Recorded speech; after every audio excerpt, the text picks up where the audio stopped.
नमस्ते everyone, Monika astrology में आपका बहुत बहुत स्वागत है। आज हम चर्चा करने जा रहे हैं मीन लग्न की और मई महीने के राशिफल की। सबसे पहले शुरुआत करेंगे ग्रह गोचर के साथ। गुरु 14 मई से मिथुन राशि के अंदर प्रवेश करेंगे। सूर्य जो है वो 15 मई को वृषभ राशि के अंदर प्रवेश करने जा रहे हैं। राहु और केतु दोनों ही 18 मई को चेंज होंगे। राहु जाएंगे कुंभ राशि में और केतु जाएंगे सिंह राशि में। शुक्र मीन राशि में रहेंगे पूरे महीने के लिए। मंगल जो है वो पूरे महीने के लिए कर्क राशि के अंदर रहेंगे। बुध जो है वो 7 से 23 तारीख तक मेष राशि में और 23 तारीख के बाद वृषभ राशि में। इस प्रकार से ग्रह गोचर है। सबसे पहले शुरुआत करते हैं आपके लग्न से।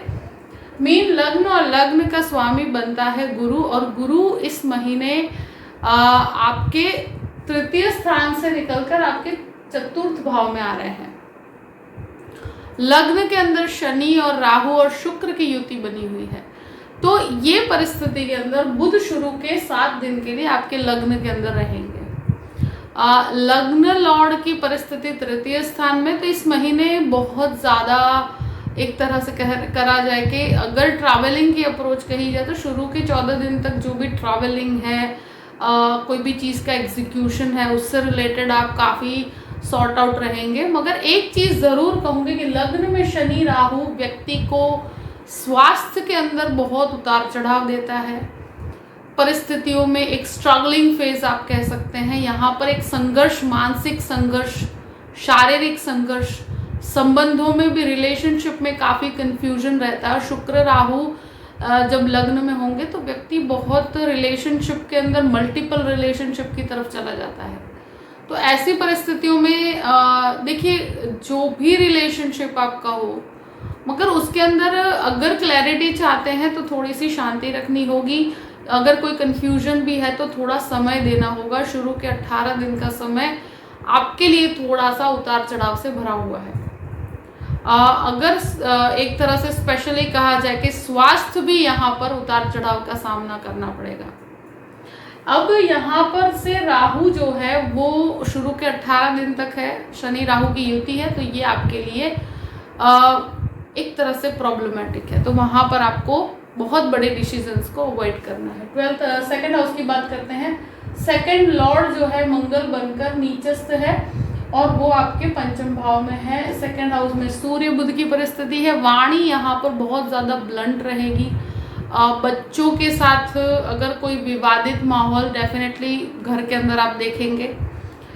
बच्चों के एजुकेशन से संबंधित कुछ टेंशन हो सकती है। यहाँ पर डेफिनेटली मैं कहूँगी कि सूर्य का और बुध का होना, और सूर्य उच्च के हैं 15 दिन तक, तो ऐसी परिस्थितियों में जो आपके छठे घर का स्वामी है, तो बहसबाजी से आपको कोई लाभ नहीं होगा।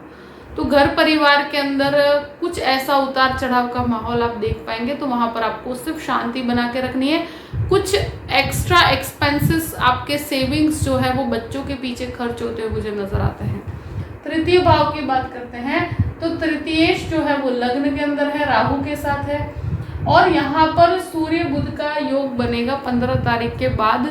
यहाँ पर सूर्य आएंगे और 23 तारीख के बाद बुध भी आ जाएंगे। बुधादित्य योग बनता है। ये परिस्थिति में डेफिनेटली बिजनेस से रिलेटेड काफ़ी अच्छे लाभ हैं। करियर से रिलेटेड आप बहुत ज़्यादा फोकस्ड रहेंगे। जो काम कर रहे हैं, जो आपका एक्सपीरियंस है, उसी के अंदर आप आगे बढ़िए। यहाँ एक तरह से आपका कम्युनिकेशन, लोगों के साथ जो एडमिनिस्ट्रेशन का हो, ये सारी स्किल्स काफ़ी डेवलप्ड होगी। और ट्रैवलिंग से बहुत ज़्यादा लाभ है। अब बात करते हैं चतुर्थ भाव की। चतुर्थेश सेकंड हाउस में और फिर तृतीय स्थान में, चतुर्थ भाव में आपके आएंगे लग्न लॉर्ड। तो घर परिवार के मैटर को रिजॉल्व करने में आप काफ़ी लगे रहेंगे 14 तारीख के बाद। घर के अंदर कोई भी प्रकार का कंस्ट्रक्शन करवाना चाहते हैं, प्रॉपर्टी लेना चाहते हैं, या हेरिडिटी की प्रॉपर्टी है उसके अंदर कोई विवादित माहौल है तो उसको सॉर्ट आउट करेंगे। मगर आपके बैठकर रिजॉल्व करने पर एक म्यूचुअल अंडरस्टैंडिंग के साथ चीज़ों को आप समझ पाएंगे। यहाँ मैं एक चीज़ ज़रूर कहूँगी कि ये करियर से संबंधित डिसीजंस भी बहुत बेहतर परिणाम लेकर आता है। मास्टर लेवल एजुकेशन में भी ये गुरु काफ़ी मदद करेंगे। आपका बात करने के तरीके से ही आपकी परिस्थितियों को आप नॉर्मलाइज कर पाएंगे। अब बात करते हैं पंचम भाव की। देखिए पंचम भाव में मंगल नीचस्थ है, तो ये बच्चों की वजह से स्ट्रेस देता है, बच्चों की वजह से मानसिक परेशानियां देता है। मंगल नीचस्थ है तो मेडिसिन के छात्रों के लिए बहुत अच्छा है। छात्रों को थोड़ा सा, यानी कि स्टूडेंट्स हैं, उनको थोड़ा सा एक संघर्ष की परिस्थिति है शुरू के 18 दिन के लिए भी, और साथ साथ में डेफिनेट कहूँगी कि मंगल नीचस्थ है तो मेहनत ज़्यादा करनी पड़ेगी, रिजल्ट्स उस प्रकार से प्राप्त नहीं होगा। यहाँ शेयर मार्केट के अंदर थोड़ा सा आपको ध्यान रखना पड़ेगा, यहाँ बहुत ज़्यादा पॉजिटिविटी नहीं है। अब बात करते हैं आपके 6th हाउस की। 6th लॉर्ड जो है वो आपके 2nd हाउस में और फिर आपके तृतीय स्थान में है। देखिए घर परिवार में थोड़ा सा विवादित वातावरण रहेगा, वहाँ पर आपकी लैंग्वेज बहुत ज़्यादा ब्लंट भी रहेगी, बहुत ज़्यादा कठोर भी रहेगी। फैमिली मैटर्स को लेकर थोड़ा सा आप इरिटेटेड डेफिनेटली रहेंगे, मगर उसमें भी शुरू के 15 दिन ये चीज़ें आपको परेशान ज़्यादा करेगी। कोई हेल्थ इशू की वजह से भी, फैमिली में किसी के हेल्थ इशू की वजह से आप परेशान हो सकते हैं, उसमें आपकी सेविंग्स कहीं ना कहीं खर्च हो सकती है। यहाँ जो भी अपने खुद के स्वास्थ्य की बात की जाए तो डेफिनेटली बोन से रिलेटेड और शुगर रिलेटेड प्रॉब्लम्स आपको परेशान कर सकती है। यहाँ अगर लोन की अवस्था की बात की जाए तो लोन कैलकुलेटिव अप्रोच के साथ ले सकते हैं 15 तारीख के बाद।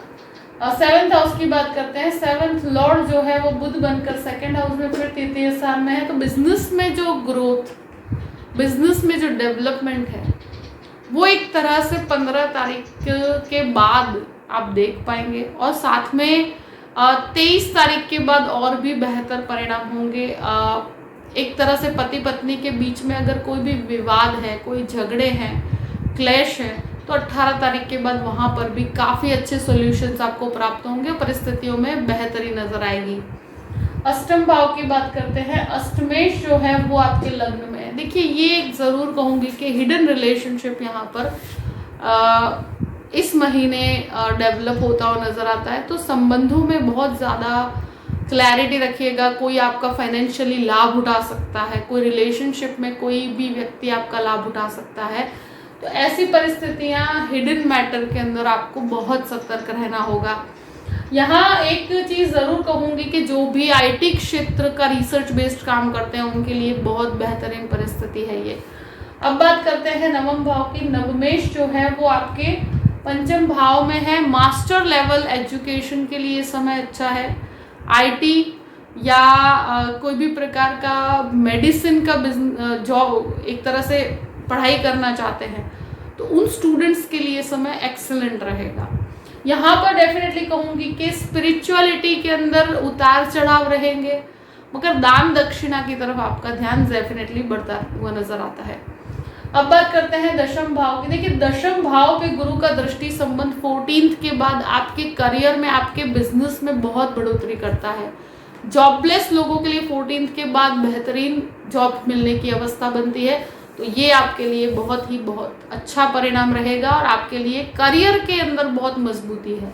11th हाउस की बात करते हैं। 11th लॉर्ड जो है वो आपके लग्न के अंदर है। लाभ का स्वामी लग्न में है तो लाभ तो डेफिनेटली मिलेंगे। राहु के साथ है तो 18 तारीख तक उतार चढ़ाव रहेंगे और जो मिलना है उसके अंदर थोड़ा कंफ्यूजन रहेगा कि कब मिलेगा। कहीं पे पैसा अटका हुआ है तो 18 के बाद आपके पैसे डेफिनेटली वहाँ पर से वापस आएंगे। ये डेफिनेटली है कि कॉन्टैक्ट्स के, मतलब आपके जो संबंध हैं, आपके कॉन्टैक्ट्स है, उससे आपको बहुत लाभ है। 12th हाउस की बात करते हैं। देखिए यहाँ राहु आएंगे 18 तारीख के बाद, तो कोर्ट कचहरी के मैटर में 18 तारीख के बाद आपको बहुत ध्यान रखना होगा। 18 तारीख के बाद कोर्ट कचहरी का अगर कोई विवाद है तो उसे बढ़ावा नहीं देना है, उसको म्यूचुअल अंडरस्टैंडिंग के साथ ही खत्म करोगे तो आपके लिए लाभ रहेगा। गुरु का दृष्टि संबंध है तो डेफिनेटली यहाँ पर आप परिस्थितियों को संभाल पाएंगे, मगर कोर्ट कचहरी के मैटर को जितना आप पीसफुली आप रिजॉल्व करते हैं वो आपके लिए बेहतर रहेगा। कुछ हेल्थ इश्यूज की वजह से, फैमिली के हेल्थ इश्यूज की वजह से आपके कुछ खर्च होते हुए नजर आते हैं। राहु यहाँ पर बहुत हेल्थ या फैमिली के अंदर किसी की हेल्थ के पीछे बहुत ज़्यादा खर्च करवा देता है, तो ये चीज़ डेफिनेटली रहेगी। जो लोग पढ़ाई के लिए विदेश जाना चाहते हैं उनके लिए 18 तारीख के बाद की परिस्थितियाँ बेहतर रहेगी। जो भी परिस्थिति है मैंने आपके सामने रख दी है। आई होप कि ये वीडियो आपको पसंद आया होगा। पसंद आया हो तो लाइक भी कीजिएगा और सब्सक्राइब भी कीजिएगा। Thank you so much. जय श्री कृष्ण।